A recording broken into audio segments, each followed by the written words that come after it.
প্রিয় দর্শক, আমরা সব সময় বলে থাকি সবার মুখেই, আজকের শিশু আগামী দিনের ভবিষ্যৎ। কিন্তু এই শিশুদেরকে এভাবে হত্যা করা হলে কিভাবে আগামী দিনে ভবিষ্যৎ হবে? এই প্রশ্নটি রেখে গেলাম সবার কাছে।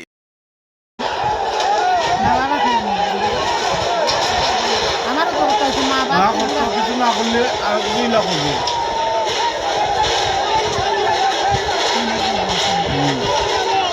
দোয়া করতো না। প্রিয় দর্শক, ঘাতক 4 বছরের শিশু ফাইমাকে কিভাবে হত্যা করেছে ঘাতক জাকির, তার মুখের কথা শুনবো। 10টা 10:30টার দিকে আমি মেটারে দুটা সিগারেট আনাইছি।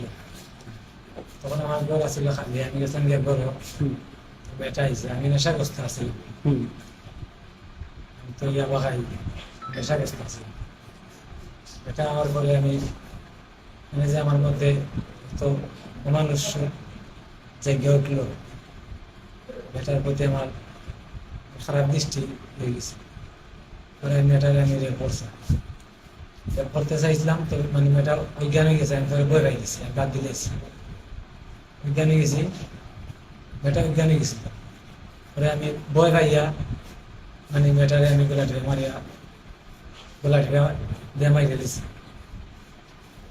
আমি বইয়ে কিতা করতাম, আমি তো বইয়ে পাইতাম না। পরে আমি আমার ঘরে তো পাখা আছিল, আমি আমার ঘরে আমার বাচ্চা যে দেওয়া ছিল, একটা সুটকেস আছিল, সুটকেসের ভিতরে আমি রাখছি দুদিন। এখন দুদিন রেখে গেছে যে এখন আস্তে আস্তে গন্ধ চলে আসে। মানে গন্ধ যদি চলে তাহলে পরিবারের সবে জানিয়ে দিব, বা মানে মানুষ একটু পরে পরে আর যা এরা গন্ধ পাই দিব।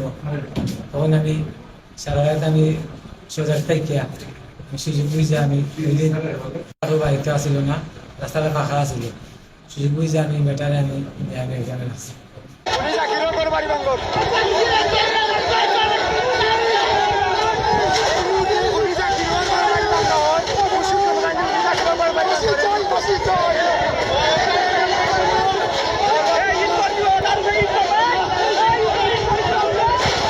এই ঘাতকের সর্বোচ্চ ফাঁসি দাবি জানিয়েছেন এলাকাবাসী।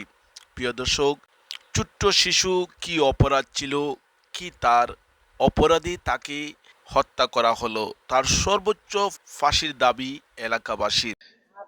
গত কয়েকদিন থেকে 6 তারিখের পর থেকে এই এলাকার যুব সমাজ, এই গ্রামের যুব সমাজ এবং অত্র এলাকার সর্বস্তরের যুব সমাজ কিন্তু তারা একদম ঘুমে নেই, তারা ঘুমায় নাই।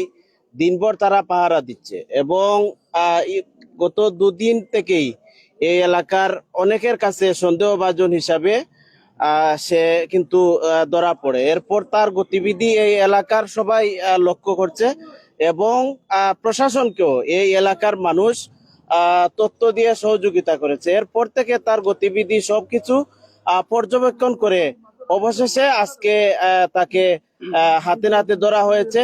এখানে সহযোগিতা করেছে, এলাকাবাসীও সহযোগিতা করেছে কৌশলে তাকে আটকের পর। এরপরে একটা ব্যাগ উদ্ধার করা হয়েছে, যে ব্যাগে ফাহিমাকে লুকিয়ে রাখা হয়েছিল, এবং যে ব্যাগে ফাহিমাকে পেঁচিয়ে তার স্ত্রীর একটি ওড়না পেঁচিয়ে কিন্তু ওড়না পেঁচিয়ে তাকে রাখা হয়েছিল, সেই ওড়নাটাও বাদাঘাট এলাকা থেকে পুলিশ তাকে নিয়ে উদ্ধার করেছে, ঠেকারবাড়ি এলাকার থেকে। তো আমরা এই এলাকার মানুষ আসলে আজকে স্বস্তির নিঃশ্বাস ফেলছি। আমরা গত কয়েকদিন থেকে কারো ঘুম নাই, চোখে সবার পানি।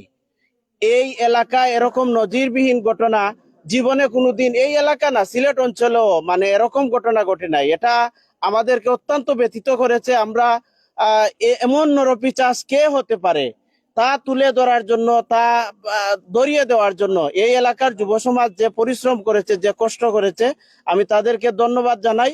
এবং এভাবেই যদি আমরা প্রত্যেক এলাকায় সুচ্চার হই, যুব সমাজ সচেতন হই, এলাকাবাসী সচেতন হই, তাহলে এরকম আমাদের ফাহিমার মতো, সকলের ফুলের মতো একটা নিষ্পাপ শিশু ফাহিমার মতো হয়তো কোনো শিশুকে, আমাদের কোনো সন্তানকে এভাবে আর জড়তে হবে না। আমি এলাকাবাসীকে ধন্যবাদ জানাই এবং প্রশাসনকেও।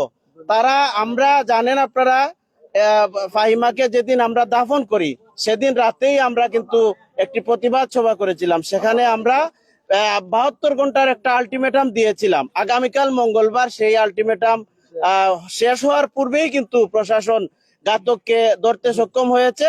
তার জন্য আমরা প্রশাসনের কাছে কৃতজ্ঞতা জানাই এবং প্রশাসনের কাছে আমাদের এই দাবি যে কোনোভাবেই যেন ফাঁকফু করে এই জাকির বের হতে না পারে, তার সর্বোচ্চ ফাঁসি যতদিন না হবে সেই কাজটুকু প্রশাসন সুচারুভাবে যেন দায়িত্ব পালন করে যান এবং আমরাও ফাঁসি না হওয়া পর্যন্ত আমাদের আন্দোলন বা আমরা ফাঁসি পর্যন্ত নিয়ে যেতে আমরা সর্বোচ্চ চেষ্টা করবো।